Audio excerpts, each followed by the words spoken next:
अस्सलाम वालेकुम वरहमतुल्लाहि वबरकातुहू। मैं हूँ जमाल जामी और आप देख रहे हैं फाज़ जामी। नाज़रीन, मौलाना तारिक जमील साहब इस वक्त कनाडा में हैं तबलीग की गर्ज से, और वहाँ पर उनके बयानात भी जारी हैं। मुख्तलिफ़ हलक़ात में उन्हें बाकायदा इन्वाइट किया जा रहा है और मुख्तलिफ़ इस्लामिक सेंटर्स में, मसाजिद में उनके बयानात भी जारी थे कि इस दौरान ये ख़बर आई कि मौलाना तारिक जमील साहब को आज 1 बजे हार्ट अटैक हुआ और वो हस्पताल मुंतकिल किए गए। लेकिन अल्लाह के फजल करम से उनकी हालत ख़तरे से बाहर है। अलबत्ता उनको दिल का दौरा यानी हार्ट अटैक हुआ है। तो इस ख़बर को मतलब ये है कि वायरल होते हुए भी वक्त नहीं लगा। उनके बेटे का भी जो है ना, मौलाना यूसुफ जमील साहब का भी इस हवाले से बयान आई है। लेकिन मेरे जहन में एक और बात आई जो मैंने सोचा आपसे शेयर कर दूँ। नाज़रीन, हमारी ये बहैसियत कौम ये बहुत बड़ी बदकिस्मती है कि हम जिंदों की कदर नहीं करते। हम मुर्दा परस्त लोग हैं।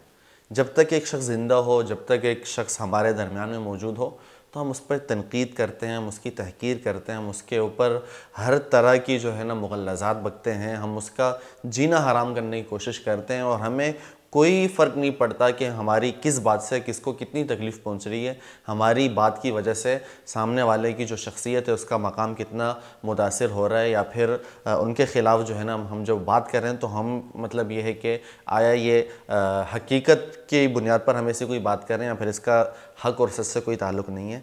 बदकिस्मती से हम मुर्दा परस्त लोग हैं और जिंदों का खून पीने वाले और गोश्त खाने वाले लोग हैं।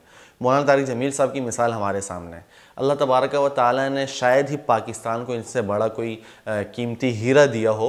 मौलाना तारिक जमील साहब हैं, मुफ्ती तकी उस्मानी साहब हैं और चंद ऐसे बड़े नाम हैं जिनको हम गिने चुने मतलब एक उंगलियों पर गिनवा सकते हैं। ये वो लोग हैं कि जिन्होंने न सिर्फ पाकिस्तान की खिदमत की बल्कि आलम इस्लाम को उन्होंने जो है ना उनका सर फ़ख्र से बुलंद किया। आलम इस्लाम को एक शनाख्त उन्होंने जो है ना देने की कोशिश की और उसके लिए उन्होंने खिदमत सर अंजाम दी। तो ये वो लोग हैं। लेकिन हमारा इनके साथ क्या रवैया रहता है वो हमारे सामने है। मौलाना तारिक जमील साहब की अगर छोटी सी कोई बात हमारे सामने आती है तो यकीन करें लोग उसका बात से बतंगड़ बना देते हैं, राई से पहाड़ बना देते हैं, कचरे को दरिया बना देते हैं। लेकिन अपनी उस बात के बारे में नहीं सोचते कि यार ये जो हम मुबालगा आराई कर रहे हैं या फिर हम जो ये इतना हद से तजावुज़ कर रहे हैं इसका हकीकत से भी कोई ताल्लुक़ है या नहीं। आइए हम अपने साथ या सामने वाली शख्सियत के साथ इंसाफ भी कर रहे हैं या नहीं कर रहे। तो ये हमारा एक जो अलमिया है इससे हमें निकलने की ज़रूरत है। अल्लाह तबारक व तआला ने मौलाना तारिक जमील साहब को सेहत दी, अल्लाह ने करम किया कि उनकी सेहत जो है ना ख़तरे से बाहर है। लेकिन हम इंतज़ार ना करें ऐसी शख्सियात के खो जाने का और उसके बाद हम बैठें रोएं और उनके जो है ना मनाक़िब बयान करें, उनकी शान बयान करें, कहें कि भाई फ़लाँ ऐसे थे ऐसे थे। भाई जब तक ज़िंदा हैं, जब तक वो बक़ैद हयात हैं, उनकी हम कदर करें, उनकी जो है ना उनका हम अच्छा नाम लें, उनकी जो खिदमात हैं उनसे हम इस्तिफ़ादा करें। न कि ये कि भाई हम इंतज़ार करें कि भाई वो जब दुनिया से रुखसत होंगे तो ही हम उनका अच्छा नाम लेंगे। जब तक ज़िंदा हमने उनके पर तनकीद करनी है।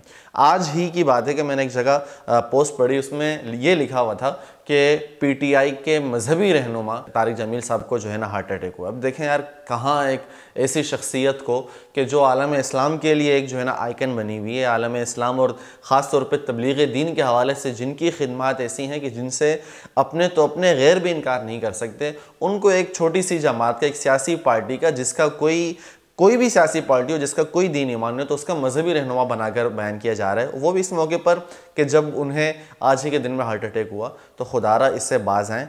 हम अपने लोगों की, अपने उलमाए किराम की, अपनी जो शख्सियात हैं, ये सिर्फ हमारा उलमाए किराम के साथ ताल्लुक़ नहीं है, ये हमारी ज़िंदगी में मौजूद लोगों के साथ भी हमारा यही बर्ताव होता है। चाहे वो हमारे फैमिली मेम्बर्स हों, चाहे वो हमारे दोस्त अहबाब हों, चाहे वो हमारे असातिज़ा हों, चाहे वो हमारे शागिर्द हों, चाहे वो हमारे पड़ोसी हों, कोई भी हों।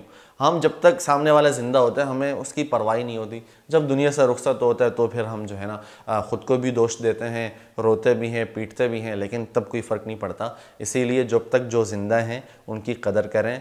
मर गए, गुज़र गए तो फिर अभी उनका भले आप अच्छा नाम ले लें जो गुज़र चुके हैं, लेकिन जो अभी तक नहीं गुज़रे, जो भी ज़िंदा हैं, दुआ करें अल्लाह उन्हें लंबी ज़िंदगी भी दे और उनकी कदर करें। उनके ख़िलाफ़ खुदा न खास्ता नाजायज़, बल्कि अगर जायज़ भी अगर आपने बात करनी हो तो अदब और एहतराम का और उनके मर्तबे का लिहाज रखते हुए करें। और अगर खुदा न खास्ता ये नौबत आई हुई है कि आपको कोई तनकीद करनी पड़ रही है तो वो भी आप अच्छे अंदाज में करें कि कहीं ऐसा ना हो कि आप जो है ना किसी ऐसी बात की वजह से कल को जो है ना ख़ुद को दोष दें कि फ़लाँ बुज़ुर्ग शख्स जो आज दुनिया से रुखसत हो गए, उनकी मौजूदगी में मैंने उनके बारे में ये कहा था, मैंने उनके बारे में ये वीडियो बनाई थी, मैंने उनके बारे में ये लिखा था। तो खुदारा होश के नाखुन लें। बहुत शुक्रिया।